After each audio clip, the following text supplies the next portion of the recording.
I decided that before we do any more problems, I'd like to teach you more about how to solve problems just in general, because we've gone over it a little bit, but they say as teachers we're supposed to teach our students how to problem solve, right?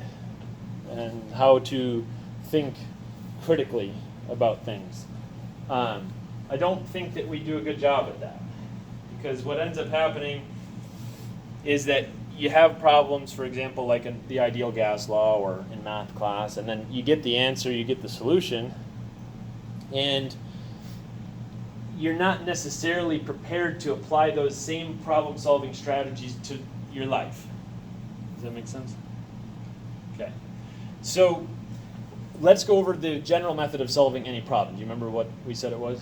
What my method, I guess, at least is. It's pretty much everybody does this if they think about it or not, but I have a way of remembering it. So what is it? Do you remember?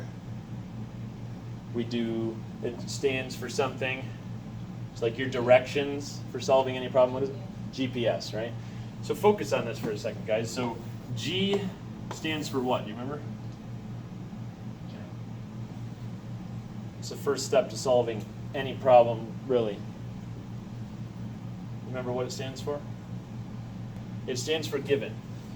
So given means that you're looking at the given information, all right? So anytime you have any sort of an issue, you're going to want to look at the given information. Now, let me give you an easy example of this. I read somewhere that it said, it was a disturbing statistic, right? It said that the most common cause of death of people, I believe in the United States, under 50 is drug overdose. And so drug overdose, I don't think anybody would argue drug overdose and addiction is an issue, right? It's a problem with our society. So if I were to ask you, what sort of things could you tell me that would identify, that would point out some behavior that is stereotypical of an addict? Somebody who is chemically dependent, or at least habitually involved in a ingesting or chemical substance, right? So what would you notice about their behavior? Yeah. Overly emotionally sensitive and violent. Possibly, sure. What else? Paranoid, maybe. How could you identify that they're addicted to something? Let's say it's your friend. How would you know that your friend is addicted to a substance? What are some things that you would see? Yeah. Some of them have like tics, like they like shake or something. Maybe some jitters or something. I've had too much caffeine sometime and I was shaking. Okay. If they, at the same time every day, just like head off somewhere. There you go. You're looking at their behavior and how it can be a routine, a habit, because humans are creatures of habit, right? So are they doing something where they can't really get through their day without it? Okay, so what else? So they look a certain way. They don't look like they look down or depressed, or they look a certain way, and something seems off about them, yeah? Depending on what you're addicted to, you might have financial issues. Maybe financial issues. That's a huge point, because a lot of people, when they're chemically addicted to something, it costs money most of the time, right? And what happens is they end up a lot of times betraying the people that they love to get the money that they need to feed their addiction. All right, and a lot of times they're actually trying to get better, but sometimes they aren't. Why would they not try to get better? Let's say you wanted them to get better. Let's say it's your friend or a loved one. You want them to get better, but why would they not want to get better? Maybe they don't, what? They're scared that their symptoms may only get worse if they try to tear themselves away from it. Yeah, their symptoms might maybe get worse. I mean, you've heard of withdrawal, right? So like, it's not easy sometimes, right? Because your body's become dependent on that chemical. Okay, so I'm trying to prove a point here.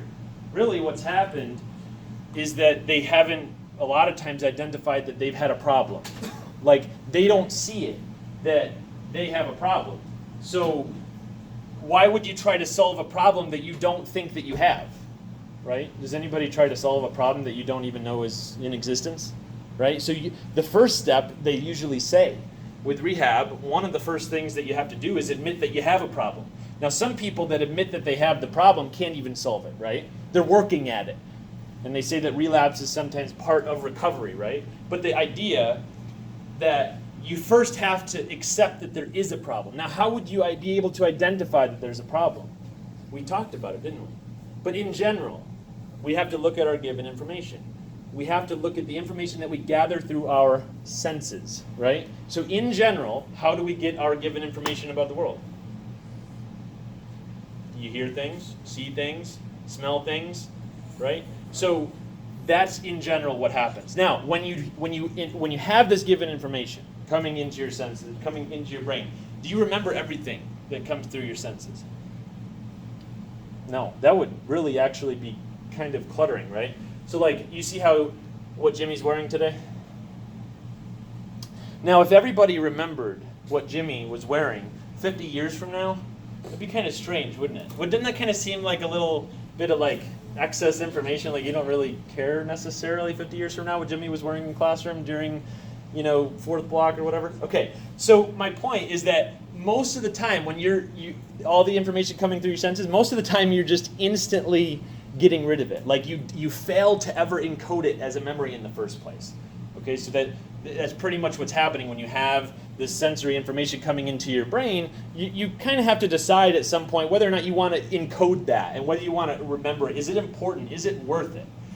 And so you only really end up remembering what you want to, I guess, in a way. Have you ever heard of people experiencing the same thing, but they remember like two sides to the same story, right? Because people remember different things about the same event, right? So anyway, my point here, guys, is that you have given information. Now, the important part sometimes is being able to identify the problem. So Albert Einstein is obviously a pretty important guy, right? And so what Albert Einstein said is that he pretty much said that one of the best ways to solve a problem is asking the right question. Like that's really one of the most important ways to solve a problem, is figuring out what the problem is, like getting to the core root of it. And in teaching, we a lot of times call this like scaffolding. We're asking you questions to get you to where you need to be. So we're starting with simple questions and we're working your way up to solve the bigger problem. The idea is that we have our given information that informs us about the problem. Anytime you have a problem, you first had to identify that there was one in the first place. You would agree, right? Okay. So now what we try to do is we try to take given information and problem and put it into a solution. So once we have our problem, once we've asked the right question, then the solution should hopefully be straightforward after that. Most of the time, at least in the important questions, the important problems in your life won't have easy answers. They won't. But at least you have a process of thinking about it. And so with our example of our drug addiction, what would a potential solution be now? So you've identified that there's an issue. The person themselves has established it, that it's a problem. What did they do? What is a potential solution for somebody who's chemically addicted to a substance? Or behaviorally addicted to something? What? Rehab, okay, and what else? Counseling, AA meetings, getting involved with a support network, right? And that involves community, that involves relationships. That's pretty important.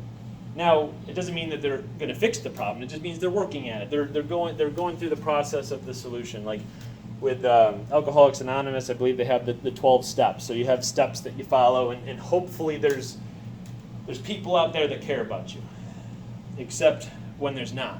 And there's nobody looking out for you, and then it becomes even harder. But that's just with one example. You can see how complex problems, actual, real, important problems can become. All right, there's no clear answer, so what do you do? Well, let me give you an example. When there's a clear answer, it looks like this. 5x equals 10. I just gave you that, right? It's a piece of given information that you're now taking in through your senses.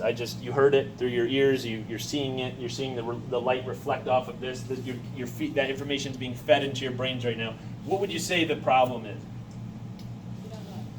You don't know X. Now, you've been kind of indoctrinated to believe that X needs to be solved for.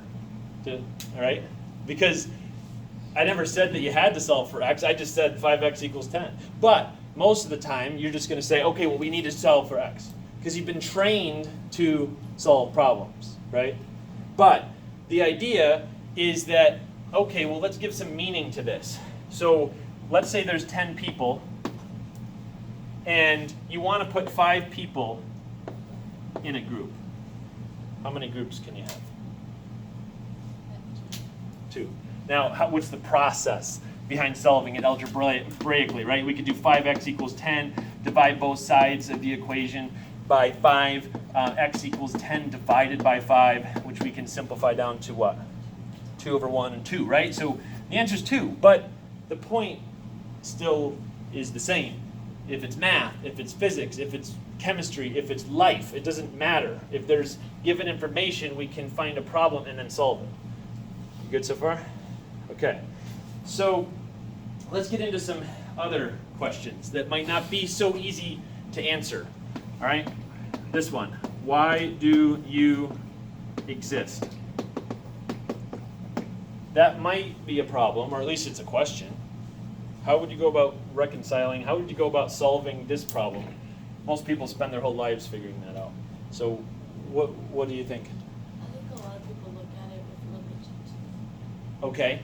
So you might look at this question from a religious perspective. Okay.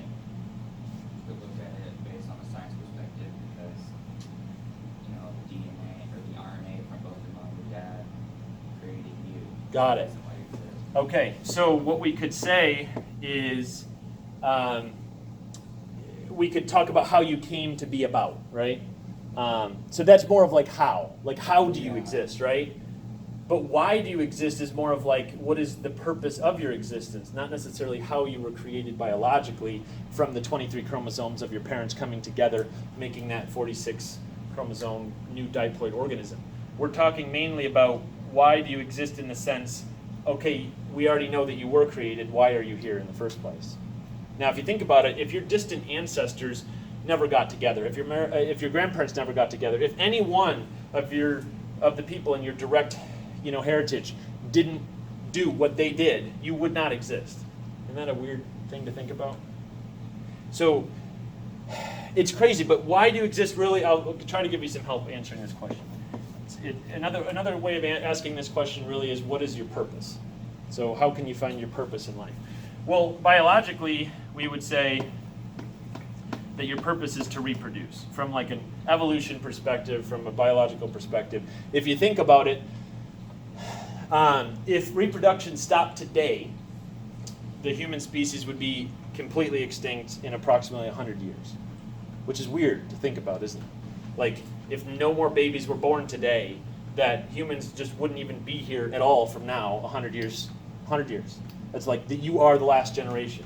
That's weird, isn't it? So I feel like as a species, not necessarily as an individual, but as a species, as a society, part of what we need to do is reproduce. Because it would be kind of weird if we were here and the only reason why we were here is just to not be here anymore, right? So there's got to be some sort of purpose saying, hey, maybe I should start a family, right? And that's where a lot of people find their purpose, isn't it? So you can reproduce, and then another thing that you should think about, other than reproducing, is helping other people. Because no true happiness really comes from within. I don't think I've ever met a selfish person that is actually really has genuine happiness. I think it was Mother Teresa that said that happiness doesn't come from within, it comes from reaching outward and helping other people. So if you talk to the people that are most happy with their lives, it usually has nothing to do with money. It usually has to do with how they affect other people. Do you agree? So what you need to do is what Aristotle said, and you need to find where your calling is. And he said that where your talents and the needs of the world cross lies your calling. So you need to find what you're good at, what you have fun doing, what is your passion, and find what society needs, and where those two things cross is where you need to be. Okay, so that's where your purpose is. So that, I think, tries to answer this question a little bit. But this is the question that you need to continue to ask yourself. What is your purpose? Why do you exist? Because if you don't, then you're at best just going to kind of wander through life, not ever really figuring it out. And if somebody asks you how your day was, you might say, oh, it's all right, just like yesterday, just like the day before that. What's your goals in life? Oh, I don't really have goals. So you need a purpose, right? You need goals. You need to achieve those goals. You need to have a sense of fulfillment. Okay, good. Another important question. What do you believe?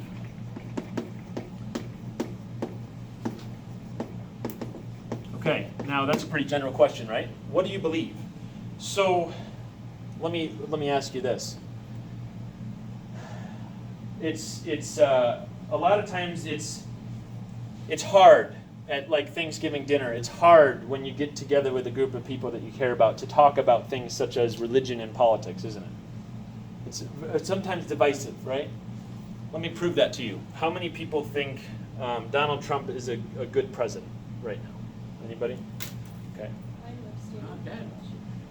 How many people think Donald Trump is a good president right now? Not Oh, okay, so we got two.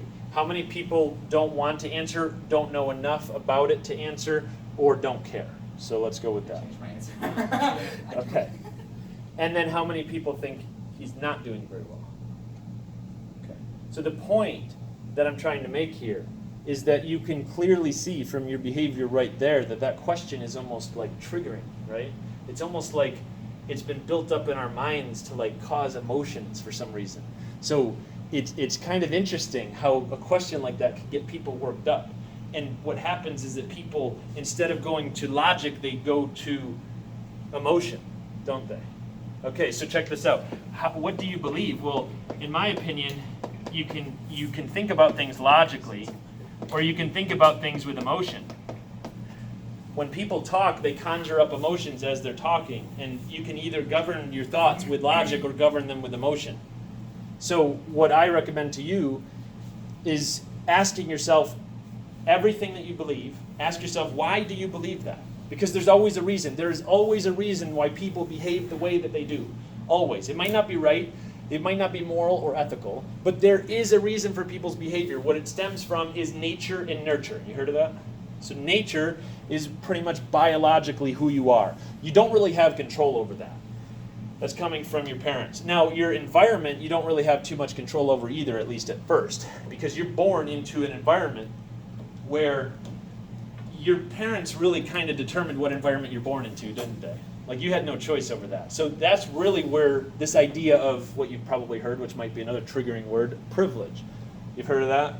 So you've heard of this idea of privilege, and it's not that it doesn't exist, it's just that people, think about it in a way that, they get all emotional about it. Privilege, it's common sense that it exists. You can be born into a family that's more wealthy. You can be born with more opportunities. I don't think anybody would argue that they could be born into a family that is, very wealthy. They have more opportunities with their life, and somebody could be born into a family or an environment that they don't have as many opportunities. Do you agree with that? So that's the basic idea of privilege, isn't it? So you have your thoughts and your beliefs governed by either logic or emotion. If I stood up here and told you that I am 26 years old, I was born March 29th, 1992 at 8:12 in the morning, would you believe me?